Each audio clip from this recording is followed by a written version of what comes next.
Coba kita bermuhasabah, berapa banyak dosa yang kita kerjakan setelah Ramadan. Maka untuk menghadapi 10 awal Dzulhijjah, agar kita mampu berlomba-lomba di dalamnya, beristighfar, bertobat kepada Allah Azza wa Jalla.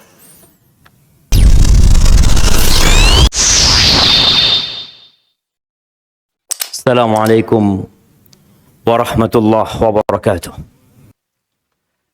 Innal hamdalillah nahmaduhu wa nasta'inuhu wa nastaghfiruh wa na'udzu billahi min shururi anfusina wa sayyiati a'malina.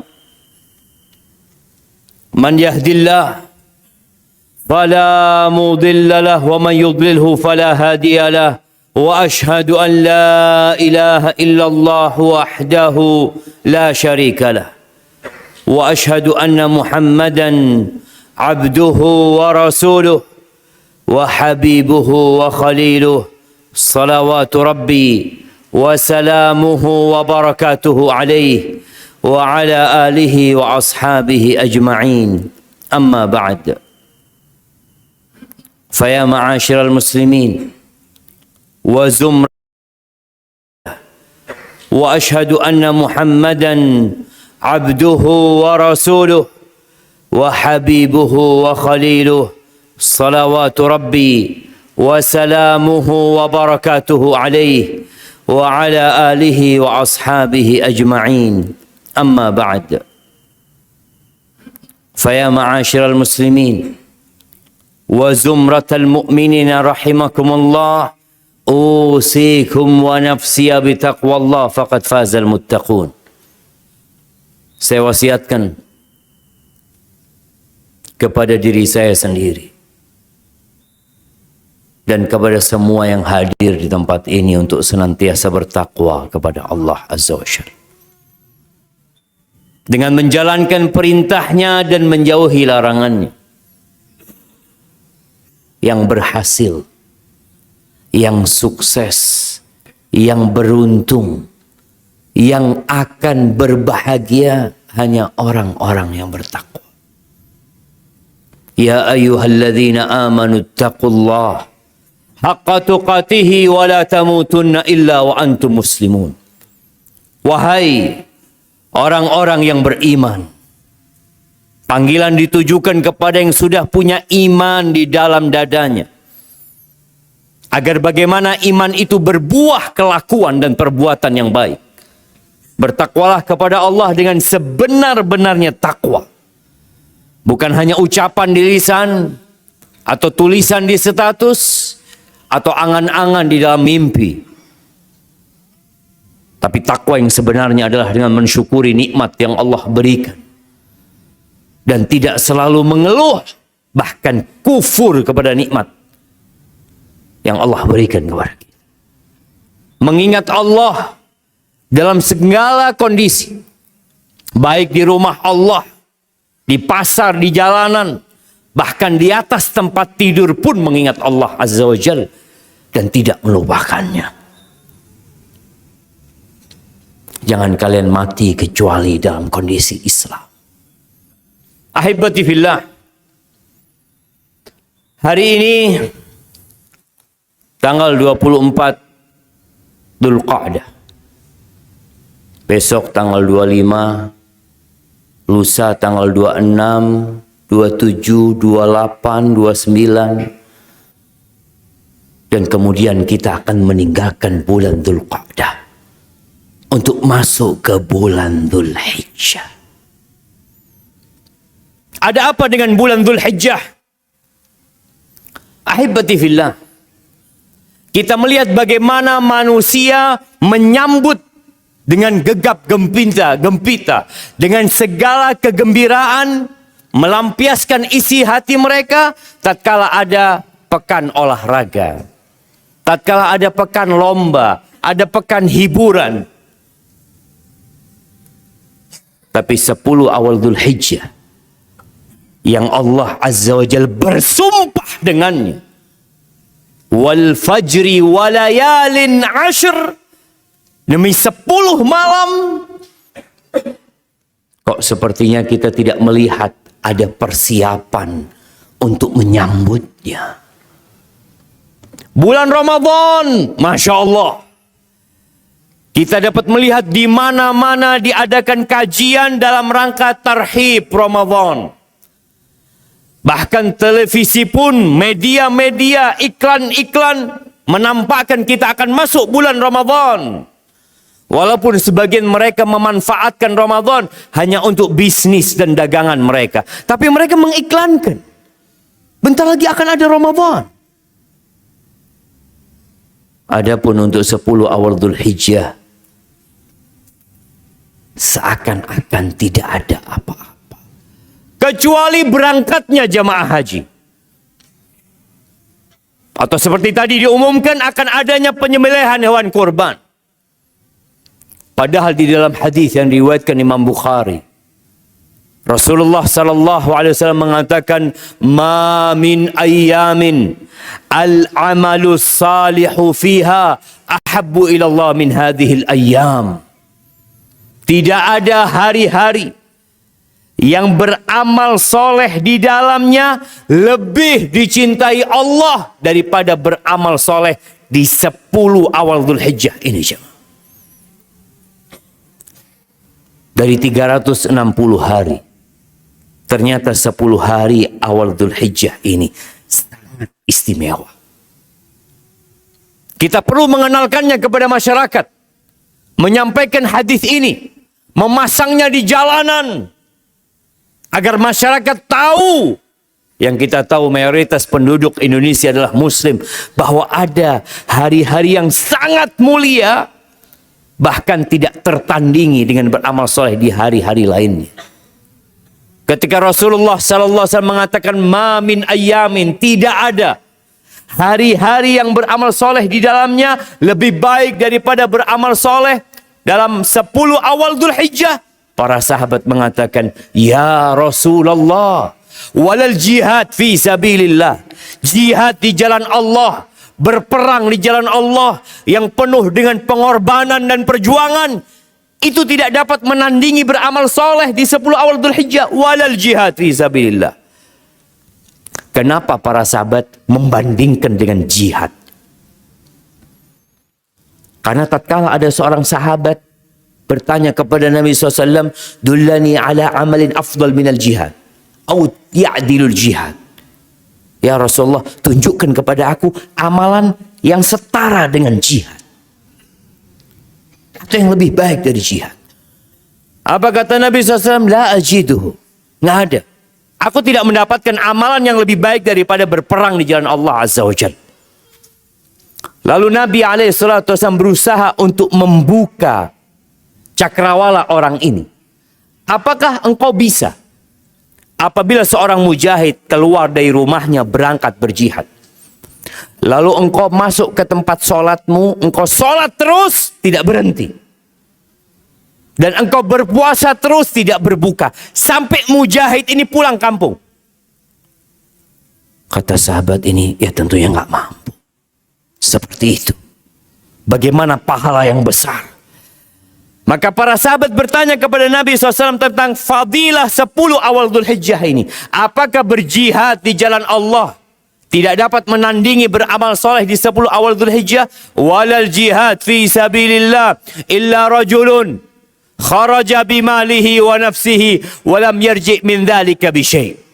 Kecuali satu kondisi, yang beramal soleh di 10 awal Dzulhijjah masih kalah. Itu seorang yang keluar dari rumahnya berjuang di jalan Allah. Dia bawa jiwanya, dia hantarkan raganya dan hartanya, kemudian dia mati dan tidak pulang ke rumah. Maka ahibati fillah, yang kemarin sibuk mencari Lailatul Qadar, maka seharusnya engkau juga sibuk mencari fadilah 10 awal Dzulhijjah ini.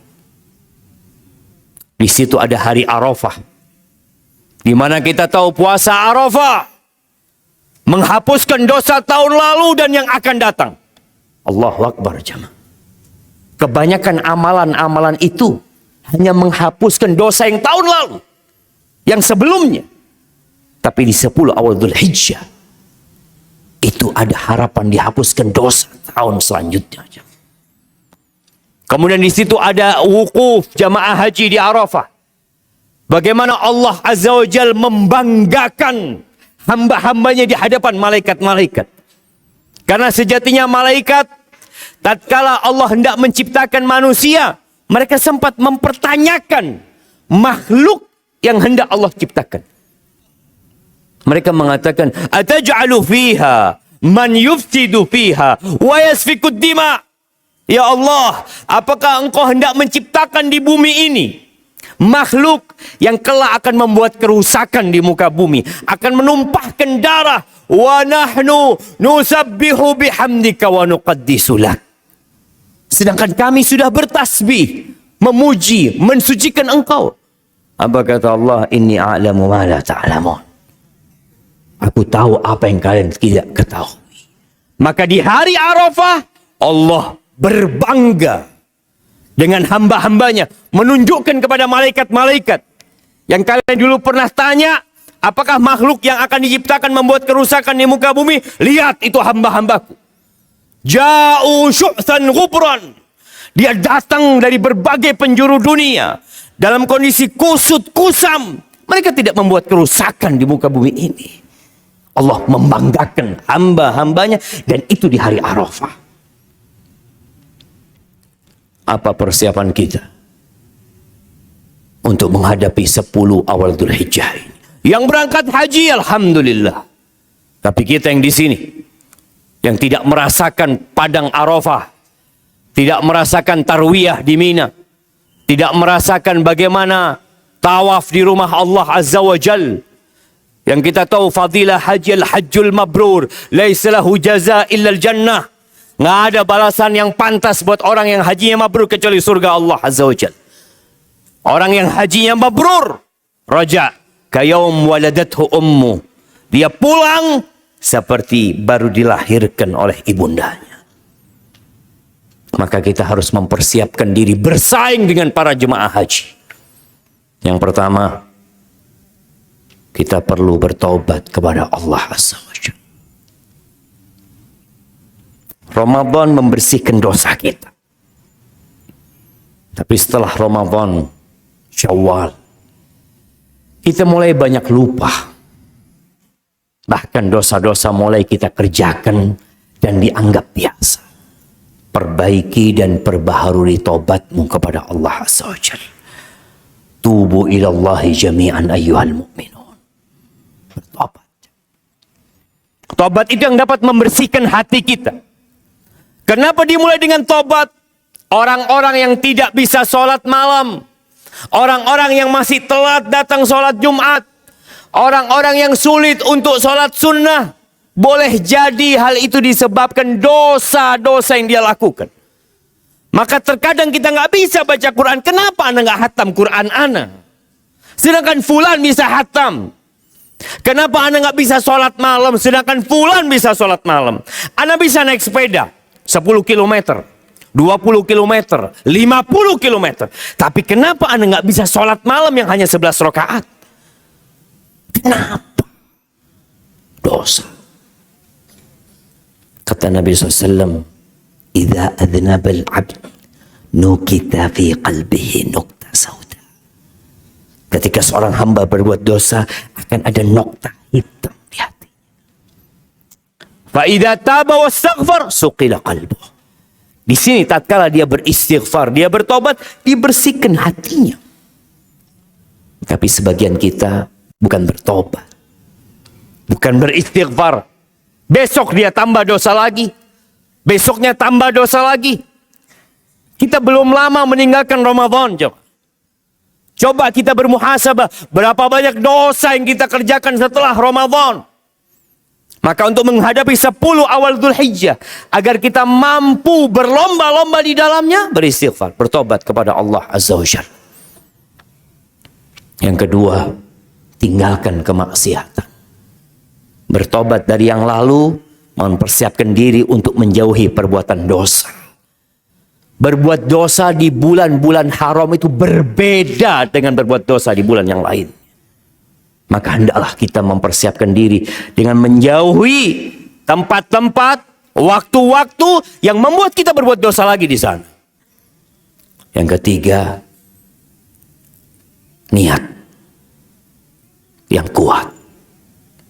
Kalau kita benar-benar mau apa? Mau berlomba-lomba di 10 awal Dzulhijjah. Orang yang niat mau beli mobil, maka dia akan nabung. Orang yang niat mau beli tanah, dia akan datang, dia akan tanya berapa harga tanahnya. Dia akan saling menawar mungkin untuk mendapatkan harga terbaik. Karena dia niat, ana mau beli. Kalau antum niat, Allah akan mudahkan. Allah Azza wa Jalla mengatakan, وَالَّذِينَ جَاهَدُوا فِينَا لَنَهْدِيَنَّهُمْ سُبُلَنَا. Orang-orang yang benar-benar bersungguh-sungguh mencari keridhaan kami akan tunjukkan jalan-jalan itu. Maka pasang niat. Persiapkan perencanaan yang matang. Kita mau ngapain saja di 10 awal Dzulhijjah. Setelah kita mengatakan selamat tinggal kepada dosa-dosa kita. Sholat sunnahnya ditambah. Sholat malamnya yang kemarin di bulan Ramadan. Kita sholat 11 rakaat. Sebagian sholat 23 rakaat. Kita hidupkan lagi sholat malam itu jamaah. Sholat duha.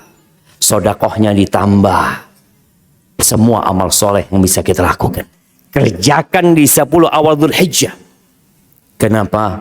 Allah sedang membuka pintunya lebar-lebar untuk kita mendapatkan pahala sebanyak-banyaknya. Waktunya hanya 10 hari. Aqulu qawli hadha wa astaghfirullah li wa lakum wa li sairil mu'minin wal mu'minat fastaghfiruh innahu huwal ghafurur rahim.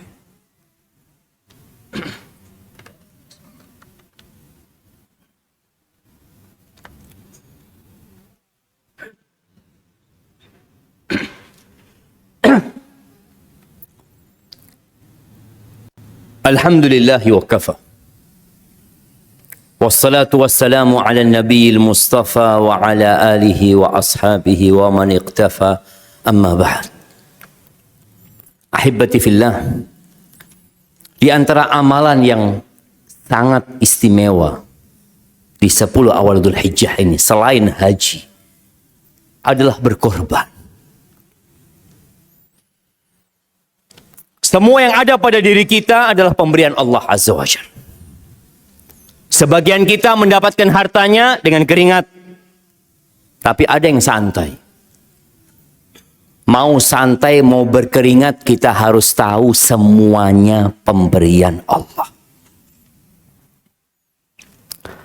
Sebagian orang lebih mencintai pemberian Allah daripada Allah yang memberi kepada mereka. Kurban ini salah satu ibadah untuk membuktikan cinta. Seorang yang mencintai maka dia akan siap mengorbankan apa saja yang dia miliki. Berapa banyak orang tua yang merantau demi anaknya. Dia rela berpisah dengan istrinya. Dia rela meninggalkan segala kenikmatannya karena dia cinta sama anaknya. Dia ingin anaknya kuliah. Dia ingin anaknya jadi orang sukses. Maka dia berkorban. Meninggalkan kenikmatan dia.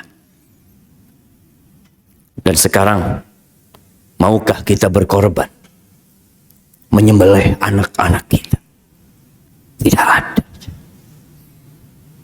Tapi Allah Azza wa Jalla menguji Nabi Ibrahim.